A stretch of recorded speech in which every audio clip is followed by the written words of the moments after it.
Black has come back for the Bard, as the Blacklake burglars have one more bit of business to see to at the docks. A statuette of someone's mother at the Androd Golden estate. I suspected you'd show up here soon. I'm glad to see I was right. So, shall we join up once more? Alright, Lily taking Sharwyn back, as the Blacklake burglars, I think, have one more heist to do. On the way out, Lily's nose itches as she overhears some patrons talking about news from the city of Mulsantir and faraway Rashemen. That's the same country from whence Dynaheir came, who would have been 26 this year, by the way.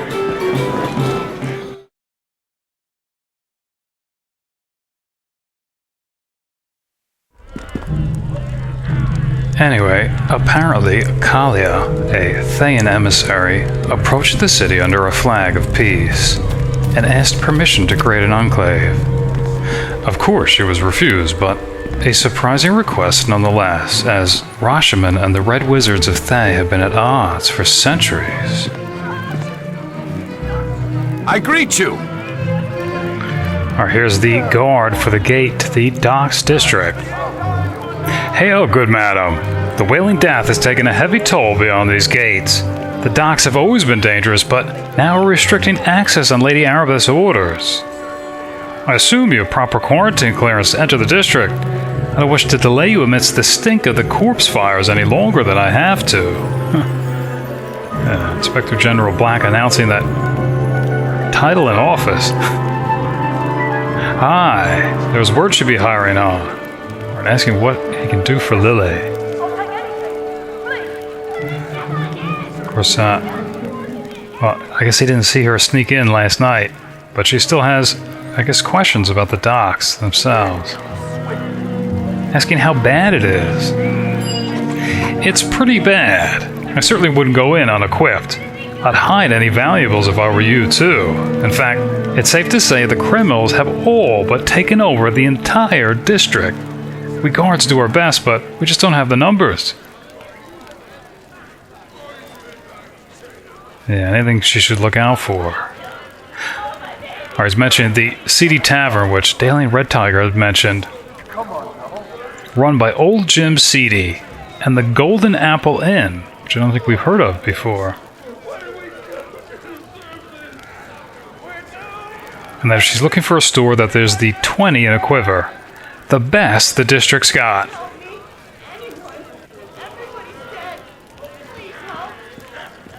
Alright. Be careful. There's plenty of danger afoot. Black, barred, bones, and, well, not a boar, but a beast nonetheless.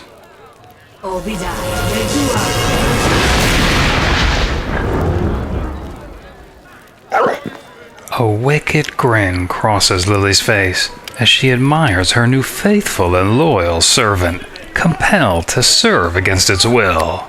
An immense grey dire wolf. It's almost 8 feet long and weighs some 700 pounds. It's able to trip its prey with snapping jaws alone. Yeah, of course, this is interesting. Not only does the wolf have cleave, but knockdown as well. So, I think it'll be interesting to see if and when he uses that.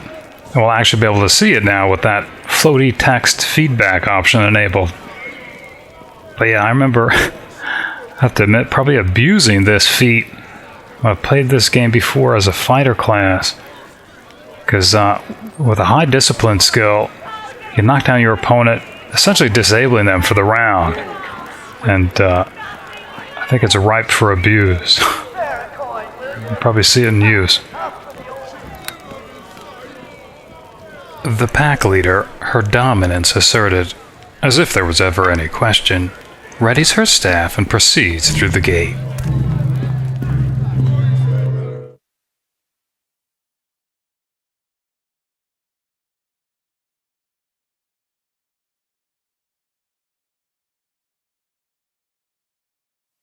The docks of Neverwinter. This time, Inspector General Black is on official business. Sort of. At least for now. Hello. Alright, here's Gate Captain Soren. What in the hells are you doing here? Not that I don't mind the help, but I thought we were locked down tight. Wait, you new recruit. Erebeth saddled you with this job. Well, good luck if you're supposed to patrol in here. You'll need it. Yeah, asking why it's so dangerous. But again, I think we saw why last night. This is the docks. Don't go blabbing it, but everybody knows that the docks are controlled by pretty shifty characters. With the chaos of the plague, everyone seems to be acting like animals. The streets are thick with thieves. Thick. Alright, asking if he has any strange creatures to report. What? You think a grunt like me might have found Erebeth's precious Waterdeepian things? That's what you're asking, isn't it? Bah, I got a briefing about those, alright, and then I was stuck here. Why tell me about that if I'm not going to be looking? The only thing I'll see while I'm standing here are more blasted thieves. Let them all rot, I says. Alright. Careful in the docks. There's lots of low-life thugs. Should just barricade the lot of them. The light shall never fade!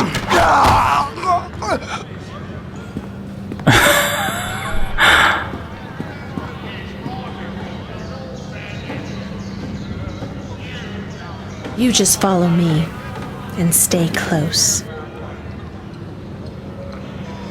Gotta find a mark. Come to Daddy. That's, Never.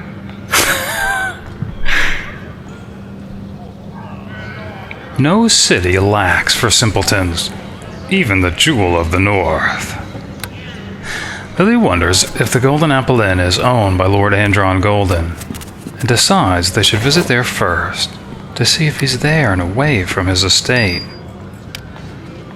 A smuggler's coin, made from blood-red glass, each is pressed with the image of a ship and a cutlass.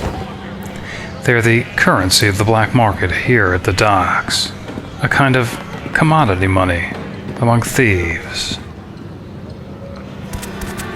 Alright, sure enough, here's two ruffians.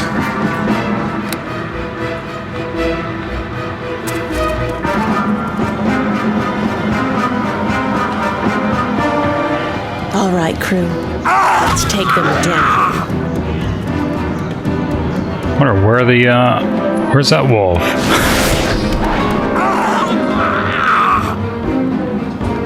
Okay.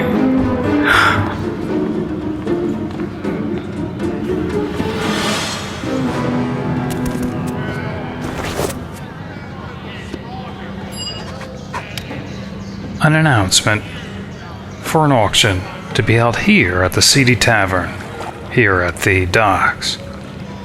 Presumably the one Daelan Red Tiger mentioned. Although it doesn't reveal exactly what's to be auctioned, it does seem to suggest that it would be of interest to anyone interested in surviving the plague. That interests Inspector General Black, as it could be one of the reagents for the cure. Though that investigation will have to wait for another day. The announcement is sealed at the bottom by the Bloodsailors, a pirate group. Lily wouldn't be surprised if they'll only accept smugglers' coins at the auction, too. Though it'd likely be easier to assert the winning bid with blood than glass. She's not going to play games with some silly boys' club that fancies themselves pirates. In the distance is a group of, well, important-looking people, and they look very out of place. An older lady and two gentlemen. The one in blue looks not at all pleased, and the portly one appears lost. Hemmel is such a boy. He'd have us stand here for ages thinking his precious heirloom will return. I guess this is her husband then. Hemmel Masterson.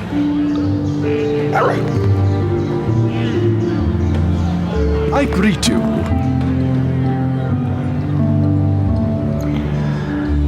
Ah, yes. Hello there. I'm Hemmel Masterson. This is my wife, Agnes, and our manservant, Morden. Ah, it's awfully well dressed for a manservant. I wonder by chance if you've seen a man named Callik. He has an amulet of mine and he seems to have forgotten this.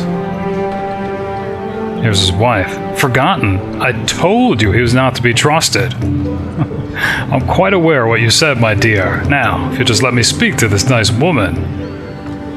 Asking what happened. Well, it's embarrassing. You see, we were led to believe that passage out of Neverwinter could be had here. We were fleeing the quarantine. I arranged for transport that would leave from the docks. I traded an heirloom amulet to a man who swore he was honest. Here's his wife. Hemmel, I can swear that you're competent, but that doesn't make it true. Asking who this man was. A strapping gent. Callik was his name. He said he was soon to come into his own ship. Probably stealing that as well. Honestly, Hemmel, you could be such a fool. My dear, he seemed honest enough. He may yet return. It's only been a day. Alright, asking about this amulet. That amulet was a valuable heirloom. It was a high price, but for the safety of my loved ones, I decided not to quibble. I told you it was a ruse, interjecting his wife.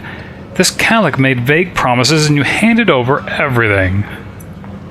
Nothing is proven, dear. Still, I like assurances. It was a valuable amulet, passed down by my forefathers. Asking, how valuable is that? Well, I should perhaps say that its value is primarily sentimental. It's been on our mantle for generations. Only because you're too much the coward to take it up, Hemmel. His wife again. Well, I suppose the thing has some other uses, but it's been years since a Masterson has stooped to dungeon delving. Of course, that's interesting because it sounds like the amulet is likely enchanted. I think Lily is interested. Though whether she'll actually return it if she finds it to Hemmel Masterson is another thing. I'd be most appreciative if you could. Mr. Callik does appear to be taking an inordinate amount of time. He said he would ready a ship, but then he left and went inland. He did drop some sort of auction notice. Of course, she knows. Yeah.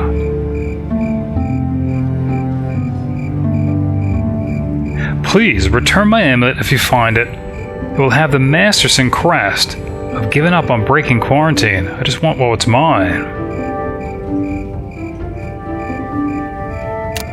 The Masterson amulet sounds valuable indeed if it bears enchantments, though it could be worth more returned to its rightful owner. Lily won't know for sure until she knows what it does. Otherwise, Inspector General Black will have to first seek out this Callik, second in command of the Bloodsailors, as part of her investigation when she returns to the docks. But who is first, she wonders. The sun has already set over the docks. Here, the Neverwinter River empties into the Sea of Swords in the Bay of Mists, Neverwinter's natural harbor.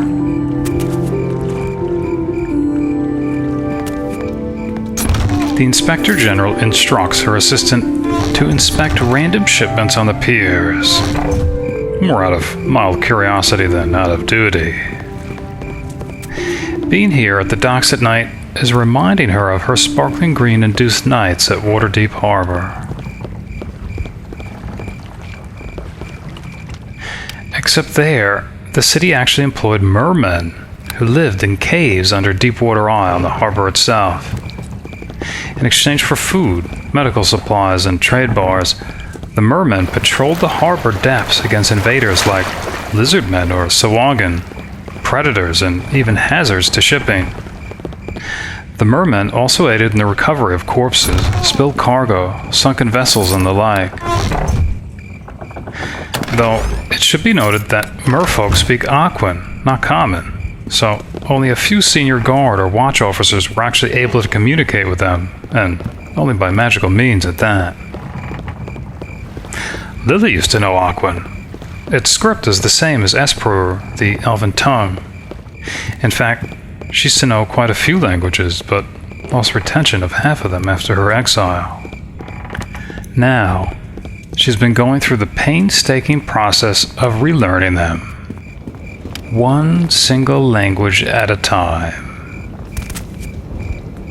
Hello to you. Alright, here's a Helmite. Greetings. Are you in need of a blessing? I would not travel the docks without it, lest you tempt the fates. Asking if there's been any break in the plague. The whaling continues to take lives, but Desther has decreed that we brothers shall not rest while the city is in crisis. If the spirit is willing, Neverwinter will survive. People must believe and have hope, and so our blessings will continue. She doubts they have done any good. If this plague is a spiritual one, which Desther strongly suspects, then the healing must begin with the soul. I believe he called it a crisis of faith. The worth of the blessings is immeasurable. Even as the wailing takes the body, the mind knows there is hope. Yeah, I think she doubts that he'd know anything about the Seedy Tavern, but she'll ask. Yeah. It is a den of corruption. I would not trust the word of any who frequent there. Lies and false hopes are their playground. Graciously they keep to themselves, only allowing entry to uniformed members and those willing to part with their ill-gotten coins. Oh, that's interesting. Alright.